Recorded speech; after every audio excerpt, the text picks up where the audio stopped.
સરકારને કરોડો રૂપિયા કમાવીને ડોલર સ્વરૂપમાં વિદેશી હુંડિયામણમાં આપતા હોય છતાં પણ બહારથી આવતા લોકોને એમાં ગંધ આવતી હોય અને તંત્ર એની ઉપર કડક પગલાં લે ત્યારે એનું પણ સોલ્યુશન આવતું હોય તો વેરાવળની અંદર 110 કરોડ રૂપિયાથી વધુનું બજેટ ફાળવીએ અને છતાં પણ આ ગામની અંદર એવી જ ગંદકી હોય તો એવું શામ? કારણ શું છે? એનું સોલ્યુશન નથી આવતું. ગવર્મેન્ટો પૈસા આપે છે, કેન્દ્ર સરકાર પૈસા આપે છે, રાજ્ય સરકાર પૈસા આપે છે, નાણાં પંચ રૂપિયા ખૂબ પૈસા આપે છે, છતાં પણ આપ 1 થી લઈ અને 11 વોર્ડની અંદર તપાસ કરો તો આપણને જોશે કે કઈ પરિસ્થિતિ છે. થોડાક દિવસ પહેલા બરાબર ચીફ ઓફિસર સાહેબ પાર્થિવ પરમાર, એમની સાથે મામલતદાર સાહેબ શામળા સાહેબ અને સિંચાઈ વિભાગના અધિકારીઓ અને અમે હતા ત્યારે એમની નજરે જોયું કે કઈ પરિસ્થિતિ છે. ફક્ત કચરાના ઢગલા 17 પોઈન્ટ ઉપર સીસીટીવી કેમેરા લગાવવાથી આ ગામ સ્વચ્છ નહીં થાય.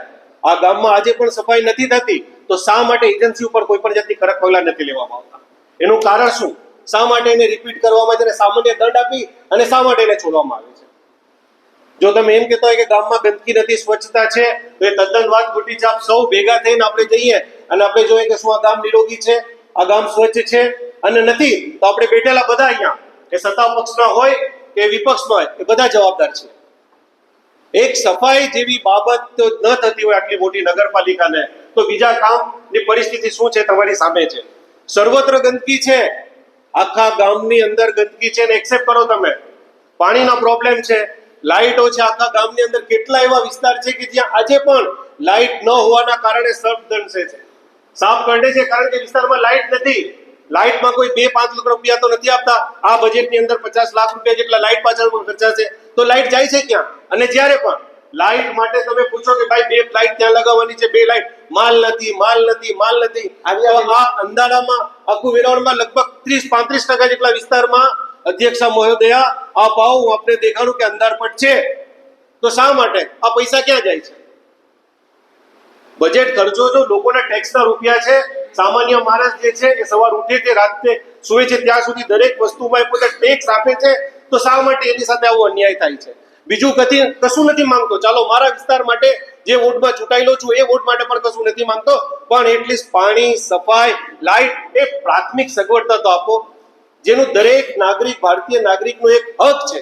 એ તો વ્યવસ્થિત રીતે ચૂકવો આપ. અને એમાં પણ ક્યાંક ને ક્યાંક કચાશ છે. અને મોટા પ્રમાણમાં વોર્ડ નંબર 5 ની અંદર સાહેબ અધ્યક્ષા મહોદયા પેલું 61 લીટરનું સૌથી મોટો ટેન્ક બનવાનું કામગીરી શરૂ થઈ અને કામગીરી શરૂ થઈ આખા વેરાવળમાં સૌથી ઊંડો ખાડો પડીને વહી ગયા છે.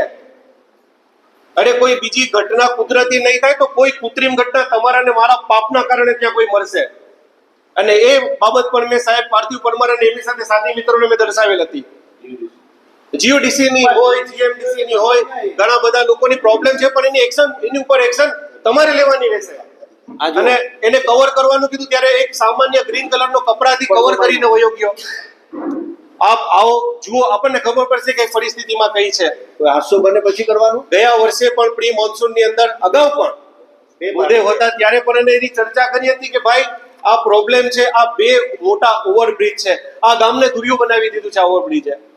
તમે જરા જુઓ, તમે 4 વ્હીલરમાં ફરવા વાળા તમને ખબર નહીં પડે, પણ કદાચ તમારે 4 વ્હીલરથી બહાર આવી અને 2 વ્હીલરમાંથી પાટણથી વેરાવળ ને વેરાવળથી પાટણના 10 ધક્કા તમે ખાશો ત્યારે ખબર છે કે ગામના લોકો કેટલું ભોગવે છે.